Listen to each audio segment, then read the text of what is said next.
Hey guys, so what I was thinking about was how weird it is that people can just mysteriously and creepily disappear in this modern society that, we live in.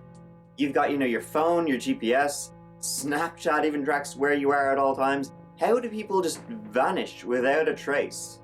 In today's video, I'm going to show you a couple of tales of people who just mysteriously disappeared, whether willingly or unwillingly, or they just took a wrong step and ended up in another dimension, just completely disappearing off the planet. Who knows? Here are some weird and creepy tales of people who just poof, gone, disappeared.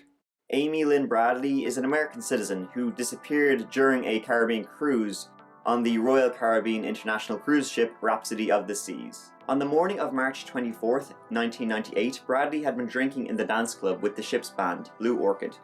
Bradley's father saw her asleep on the deck. When he got up at 6 a.m., she was no longer there. The ship was en route to Curaçao at the time she was last seen. The ship docked in Curaçao shortly after she was discovered missing. Extensive searches on the ship and at sea produced no signs of her whereabouts.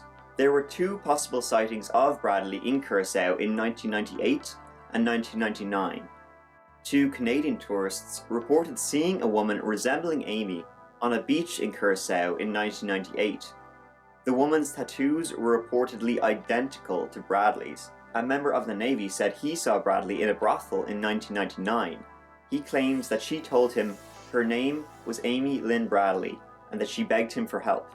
Here we can see a reported image of her from the brothel website, which was quickly removed.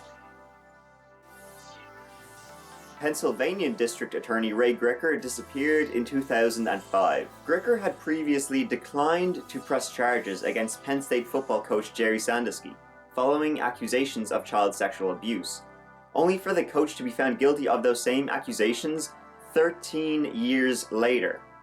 Gricar disappeared on April 15, 2005, and the last known contact from him came through a call to tell his wife he was driving through Brush Valley. Police found his car and his laptop near a bridge, and while some had suspected suicide, there was something odd about the computer. It had been so badly damaged that no one could extract information from it. Speculation is still rife about whether Gricar was about to run an investigation to blow the Sandusky case, or whether he committed suicide thanks to the guilt of not charging the man years earlier. But the fact remains there is no conclusive proof as to what happened to Ray Gricar all these years later. In 1967, Australian Prime Minister Harold Holt disappeared. The Prime Minister of a country disappeared, so it's kind of a big deal. Harold had decided to go swimming and completely vanished. Despite being described as a strong swimmer and having incredible endurance underwater, the politician is presumed to have died in the strong currents at the bay, although his body has never been recovered. Presumably shark food. Chomp.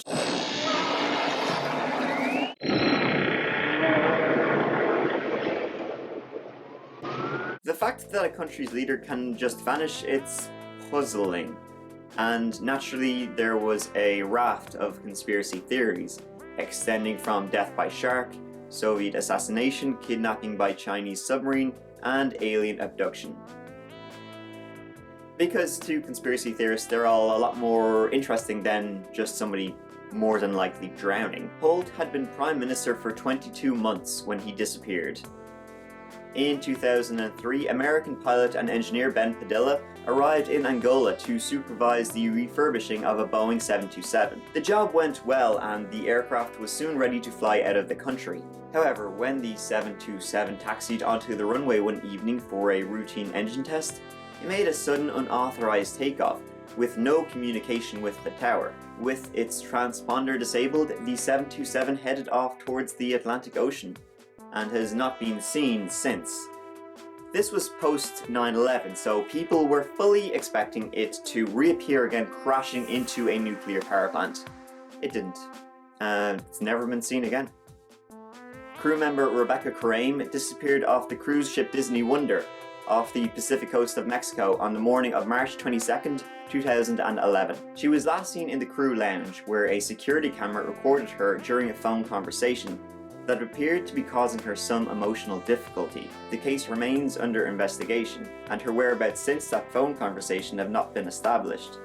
While some of the crew who sailed on that ship believed she went overboard, there is other evidence that suggests she may be alive.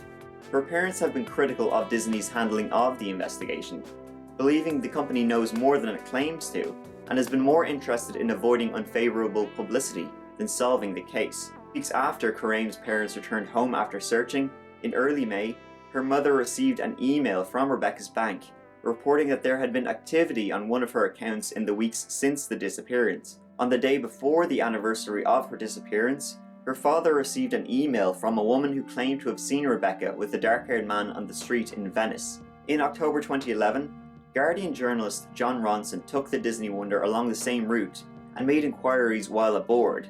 Several crew members spoke to him.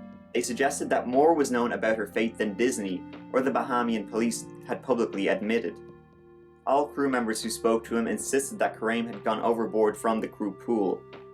Disney knows exactly what happened, one said. Everything here is taped. There's CCTV everywhere. Disney has the tape. So yeah, there you have it. That's some pretty weird, creepy tales of people just going missing, which again, in this day and age, it's crazy, if you ask me, and creepy. Hope you enjoyed today's video, guys. If you would like to see some more of my videos, please subscribe. I upload at least once a week, so check it out. Thanks for watching. Mike out.